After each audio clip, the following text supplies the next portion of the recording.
तो दोस्तों, क्योंकि सास भी कभी बहू थी के आज के एपिसोड की शुरुआत में मिहिर तुलसी से रात 12 बजे तक अपना फैसला बताने के लिए कहता है, चाहे वो हाँ हो या ना हो। वो कहता है कि वो उसके हर फैसले में उसके साथ है। इसके बाद कहानी एक फ्लैशबैक में जाती है, उस पल में जब तुलसी और मिहिर ने पहली बार अपनी शादी का कार्ड देखा था, गौतम का भेजा हुआ। तभी तुलसी मिहिर से पूछती है कि क्या यह सब उसने किया है। तो मिहिर कहता है कि उसकी इतनी हिम्मत नहीं कि वो उससे पूछे बिना ऐसा कुछ करे। तभी तुलसी कार्ड को देखकर कहती है कि इसके नीचे तो बच्चों का नाम है। मिहिर तभी कार्ड देखकर मुस्कुराता है और कहता है कि बच्चों का आइडिया कमाल का है।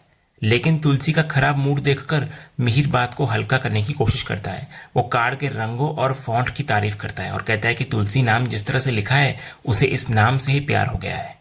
तभी तुलसी चिढ़कर कहती है कि क्या उसे दिख नहीं रहा कि ये उनकी शादी का कार्ड है। तो मिहिर शरारत से कहता है कि शादी मुबारक हो। तो तुलसी कहती है कि वो पागल हो गया है। तो मिहिर कहता है कि वो खुशी के मारे पागल हो गया है। जब तुलसी गुस्से में गौतम को सबक सिखाने की बात करती है तो मिहिर उसको रोक लेता है। वो कहता है कि गौतम इतने टाइम बाद आ रहा है, तो क्या वो उसे सबके सामने डांटेगी। तो इस पर तुलसी अपनी परेशानियां बताती है। वो कहती है कि घर में करण और नंदिनी के बीच इतनी टेंशन चल रही है, ऊपर से रियांश का मामला आ गया है, तो वो ये सब संभाले या शादी करने बैठे। इसके बाद फ्लैशबैक खत्म होता है और इधर मिहिर देखता है कि घर के सभी मेंबर्स मुंह लटकाकर बैठे होते हैं। वो उन्हें खुश होने के लिए कहता है क्योंकि इतने सालों बाद उसका परिवार एक साथ इकट्ठा हुआ है। तभी माहौल को बदलने के लिए समायरा एक आइडिया देती है। वो कहती है कि जब तक डिनर नहीं बना है तो क्यों ना सब बाहर गुजराती थाली खाने चले। वो कहती है कि द रॉयल थाली ऑफ गुजरात खाए हुए बहुत टाइम हो गया है। तो मिहिर को यह आइडिया बहुत पसंद आता है। वो मजाक में तुलसी की तरफ देखकर कहता है कि शायद आज तुलसी उसका दिल तोड़ दे, लेकिन उससे पहले एक गुजराती थाली तो बनती है।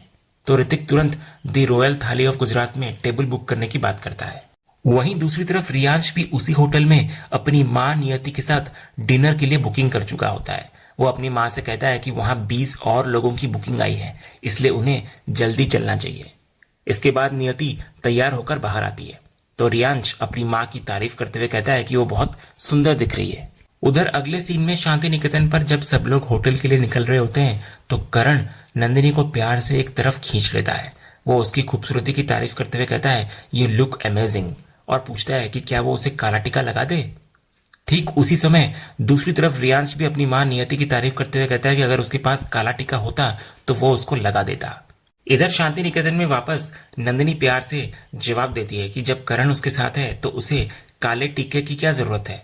तो करण मजाक में पूछता है कि क्या वो इतना काला हो गया है। तो नंदिनी हंसती है और उसको चलने के लिए कहती है, लेकिन करण कहता है कि वे आराम से चलते हैं क्योंकि सब लोग तो जा चुके हैं। तभी नंदिनी एक शरारत करती है। वो जानबूझकर जोर से महाराज जी को आवाज देती है। तो करण एक पल के लिए घबरा जाता है कि कहीं सच में महाराज जी तो नहीं आ गए। ये देखकर नंदिनी हंस पड़ती है। फिर दोनों एक दूसरे के साथ हंसी मजाक करते हुए होटल के लिए निकल पड़ते हैं। तो इस तरह एक तरफ करण और नंदिनी और दूसरी तरफ रियांश और नियति दोनों ही अपनी अपनी दुनिया में एक खुशनुमा पल बिताते हुए एक ही मंजिल की ओर बढ़ते हुए नजर आते हैं। अगले सीन में होटल पर पूरा वीरानी परिवार एक साथ बैठकर खाना खा रहा होता है, लेकिन तुलसी का ध्यान परी पर होता है जो आर्यन के साथ बहुत खुश नजर आ रही होती है और वे दोनों एक साथ तस्वीरें खींच रहे होते हैं। तो गौतम ये देख लेता है और तुलसी से कहता है कि आर्यन एक बहुत अच्छा लड़का है, वो बुद्धिमान भी है, मेहनती है और उसका भविष्य उज्जवल है। वो कहता है कि उसका स्वभाव कैसा है ये तो तुलसी देख ही चुकी है। तभी करण गौतम से पूछता है कि क्या इसीलिए उसने आर्यन को शांति निकेतन भेजा था। तो गौतम स्वीकार करता है कि हाँ, क्योंकि उसे लगता है कि परी बहुत भाग्यशाली है कि उसे अपनी लाइफ में दोबारा सेटल होने का मौका मिल रहा है और अब वो आखिरकार खुश होगी। इसके बाद गौतम तुलसी से कहता है कि अब सब कुछ उसी के हाथ में है। तो तुलसी कहती है कि बात परी की हो रही है तो वो उसे बीच में क्यों घसीट रहा है। वो पूछती है कि क्या परी जो कर रही है वो सही है।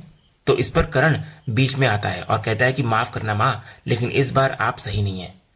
तो इस पर तुलसी कहती है कि वे परी की बात कर रहे हैं, उसकी नहीं।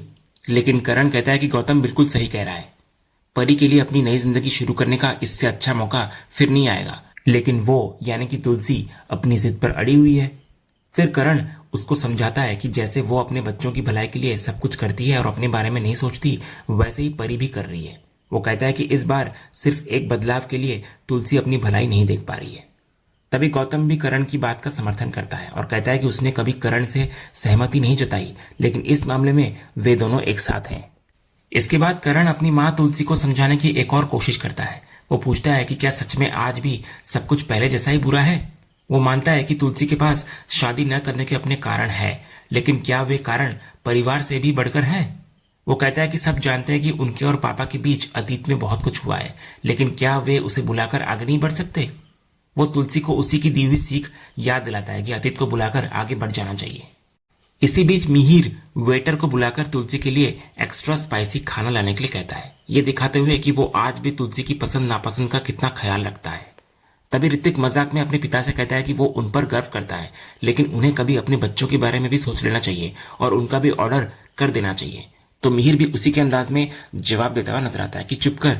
वो कहता है कि उसने पूरी लाइफ अपने बच्चों के बारे में ही सोचा है, लेकिन अब जब उनके भी बाल बच्चे हो गए हैं तो वे अपना खुद देख लें। वो कहता है कि अब तो हमको जीने दो। तो गायत्री भी इस बातचीत में शामिल हो जाती है और कहती है कि इसीलिए तो वे सब चाहते हैं कि वे दोनों यानी कि तुलसी और मिहिर एक हो जाएं और अब सिर्फ अपने लिए जिएं। तो मिहिर कहता है कि वो तो हमेशा से तैयार है, लेकिन फिर वो इतना कहकर तुलसी की तरफ इशारा करता है। अगला सीन शिफ्ट होता है उसी होटल में नियति और रियांश की टेबल पर, जहां वो दोनों भी ठीक वीरानी परिवार के पीछे बैठे हुए होते हैं। रियांश अधीर हो रहा होता है और शिकायत करता है कि यहाँ के वेटर मुंबई के ट्रैफिक की तरह सुपर स्लो हैं, क्योंकि उनका ऑर्डर अभी तक नहीं आया है। तो नियति उसको शांत रहने के लिए कहती है। तभी रियांश की नजर पास की टेबल पर बैठे वीरानी परिवार पर पड़ती है। वो अपनी माँ से कहता है, वो देखो पूरी बस भरकर पलटन आई हुई है, लगता है हमारा ऑर्डर जल्दी नहीं आने वाला। तो नियति उस परिवार को देखकर कहती है कि कितना अच्छा लग रहा है, इतने अपने और सब एक साथ। तो रियांश भी मजाक में कहता है कि इतने अपने नहीं बल्कि कितने अपने आए हैं ये बोलो। उधर वीरानी परिवार की टेबल पर करण आम रस ऑर्डर करने के लिए वेटर को ढूंढ रहा होता है। वहीं इधर पार्थ खाने की टेबल पर बैठा तो होता है, लेकिन उसका ध्यान अपने फोन पर होता है। वो वैष्णवी को मैसेज कर रहा होता है कि वो उसे बहुत याद कर रहा है और उसे भी यहाँ होना चाहिए था। तो वैष्णवी जवाब देती है कि ये एक फैमिली डिनर है, इसलिए उसका हर बार आना सही नहीं लगता। तो पार्थ उसको कहता है कि वो भी तो जल्द ही इस परिवार का हिस्सा बनने वाली है। तभी देव पार्थ को टोकता है और पूछता है कि क्या वो वैष्णवी से बात कर रहा है। तो पार्थ घबरा जाता है और बहाना बनाता है कि वो काम से जुड़ी बात कर रहा है। करण भी उसको छेड़ते हुए कहता है कि अगर काम की बात है तो उसे दिखाए। तो पार्थ और घबराने लगता है और कहता है कि वो स्टॉक्स से जुड़ा काम कर रहा था। तो करण इस पर मुस्कुराकर कहता है कि वो उसका बाप है और सब समझता है और आजकल उसका दिल स्टॉक्स में कुछ ज्यादा ही लग रहा है। इधर देव भी पार्थ को छेड़ता है और कहता है कि वो 16 साल के लड़के की तरह क्यों छिपा रहा है, बिंदास बोल दे। तो पार्थ कहता है कि जब सही समय आएगा तो वो बता देगा।